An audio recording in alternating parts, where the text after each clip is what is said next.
So my name is Danny, and I'm just going to share a few thoughts with you. The first thing that I notice when I look out into this crowd is a recognition that there's something different about me relative to everyone else. I got the hiccup, and it's the thing that's probably different about me is that I'm past my bedtime. I asked my 23-year-old son, Colin. Colin, are you here? He's probably ignoring me right now. There you are. To join us this evening because he just arrived back in town, and I thought it'd be important, at least for me, to have some moral support from him. So I want to thank first Alfred and Sean and Ruth and Laura and Demetrius for doing this kind of thing. And when I think about that, the context really relates to the fact that for a long period of time, people have been gathering in conversations like this to sort of ask and answer the questions of what does it mean sort of to be together in a community? What does it mean, in fact, to be your brother and sister's keeper? The work that you're doing at the Halifax Social Network is profound from my perspective. And it's something that to a certain extent we've gotten away from in this time of social media where everything seems to be exchanged about the relationships we have with each other across mediums that really don't connect face-to-face, head-to-head, heart-to-heart. And so I think what you're doing is actually extraordinary. And I think that the people who gather for this are yearning for something that we've, as humans, really wanted to have for a long period of time. And that's simply a place of connection. The opportunity to be in conversation that's real with each other. So I applaud what you're doing, and I wish you all the wind in the sails that you have to make that a reality for a period of time. So I could bore you with all the stories about the work that I've done over an extended period of time. I've been a corporate something, I've been a defense lawyer, I've been the leader of a political party, I've worked internationally, I host personal development retreats in a wilderness setting, and at my core, I'm actually a Cape Breton hockey player. That's at least the way that I like to describe myself at a really fundamental internal level. And I love Nova Scotia. I'm one of those people who actually, not just was I born and bred in Nova Scotia, but my great-great-great-great-grandparents were. And that's long after the Mi'kmaq have occupied this land and sort of been connected to it for a significant period of time. But I'm about as born and bred Nova Scotian as you can imagine. And I've spent much of my professional life sort of reflecting on what does it mean to be a Nova Scotian. And I've been fortunate to work and live in other parts of the world. And when I came back to Nova Scotia about 18 years ago, this idea was really prominent with me. And what I've done to sort of imagine who the essential Nova Scotian was draw on people who have influenced my life. Two people come to mind for me that really stand out more than any other people. One was my uncle, who was a priest in Reserve Mines, Cape Breton. I'm not sure how many of you might be from Cape Breton. Anyone? Okay, we've got one back there. So you'll appreciate the accent that I'm about to give to my uncle. He called himself Father John Graham, from Reserve Mines, Cape Breton. And Father John was about as look you in the eye, cut the bullshit and tell you like it is kind of guy that you could ever imagine. And that, I think, is a reflection of who we are as Nova Scotians. Nova Scotians to Canada, and Maritimers, frankly, and Atlantic Canadians, are people who look you in the eye, tell you like it is, and cut the bullshit.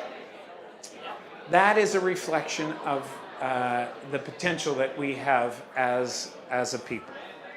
But in order to do that, you need to gather in conversation with people and feel the sense of connection that you've been creating here.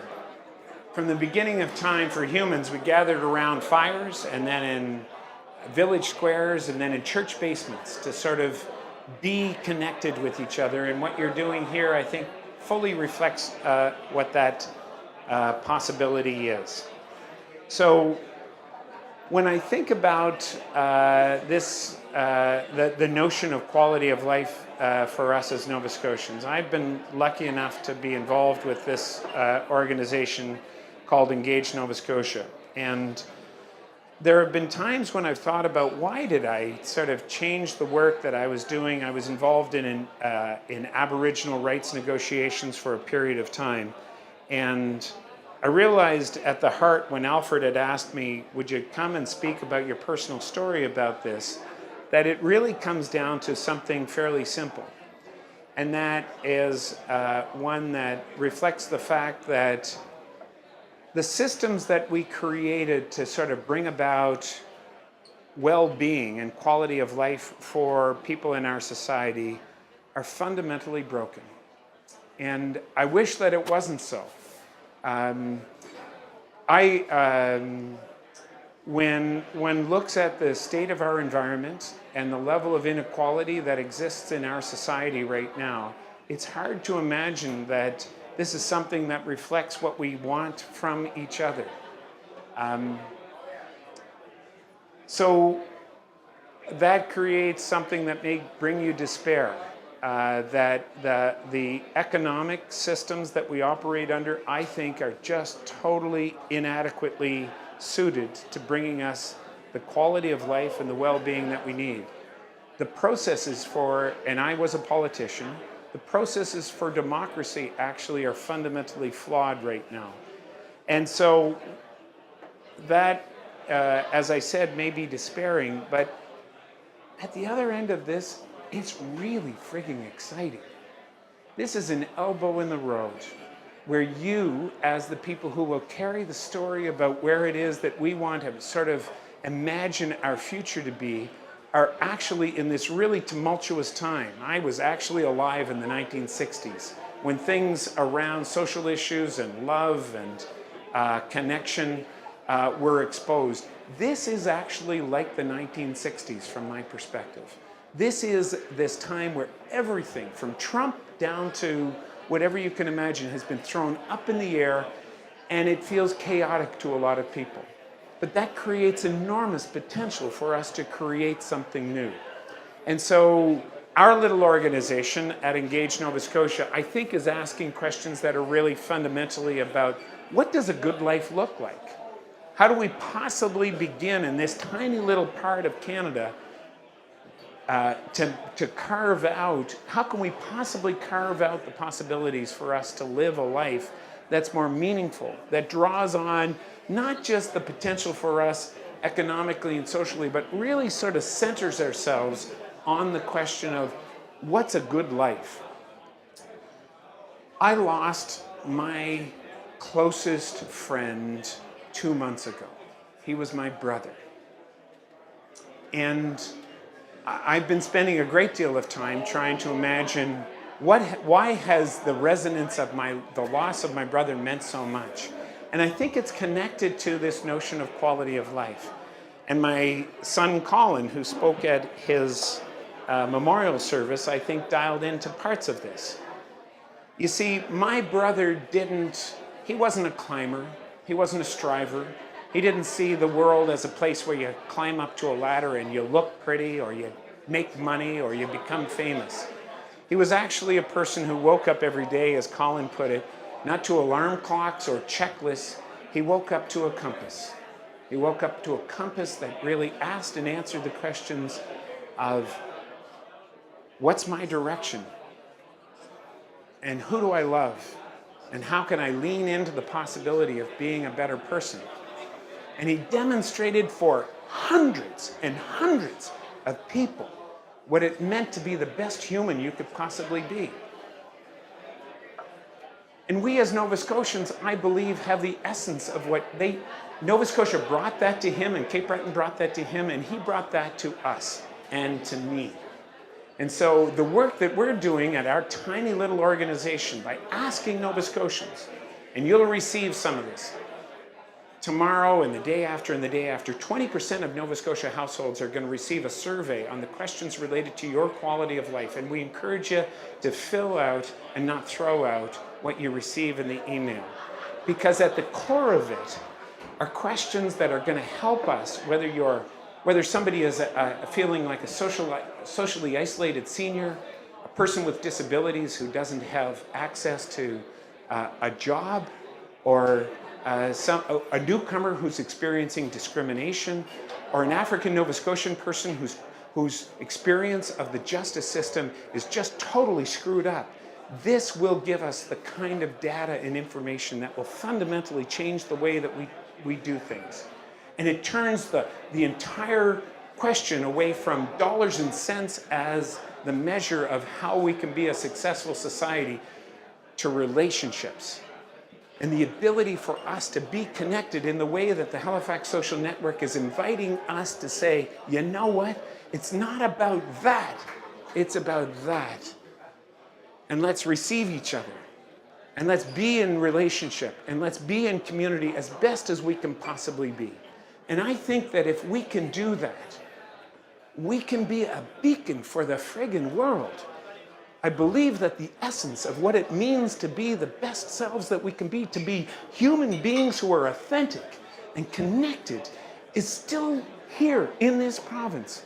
And the world is crying for that kind of possibility and that kind of vision for us to be there. But it can only happen if we together see ourselves with that kind of potential. If you step up and not give up on the possibility of being the best society that we can be. And that brings me ultimately to a thought that I had so I said, and sometimes people sort of ripple when I say I was a politician. Well, I was the most unlikely politician you could imagine. The political party that I ended up leading was the one that I voted for least before I became its leader at a particular time. And I can remember it was January 14th, 2002, when I was at Pier 21 with hundreds of people out in the audience. And I said to my wonderful team the night before I was going to give my first public speech about politics, I said, well, I've got my speech ready, and I'm going to say a poem. And my experienced and talented team looked at me and they said, "Ooh, big fella, we don't do poems in politics." And I said, "Really?" And they said, "No, we don't do poems in politics. So just cut that out of your speech and all the rest." And so I had a wonderful time, wonderful team. Don't have any regrets about my time in politics, except for the fact that I didn't tell Nova Scotians on the first day that I wanted to be a person in public life what I really thought about the need for us to change. And I didn't say this poem. And so I'm going to share it with you as a closing thought. And the poem goes like this. If you always believe what you've always believed, you'll always feel what you've always felt. If you always feel what you've always felt, you'll always think what you've always thought. If you always think what you've always thought, you will always do what you've always done.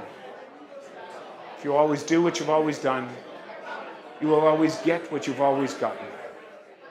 If there is no change, there is no change. Thanks very much. Good luck in what you're doing.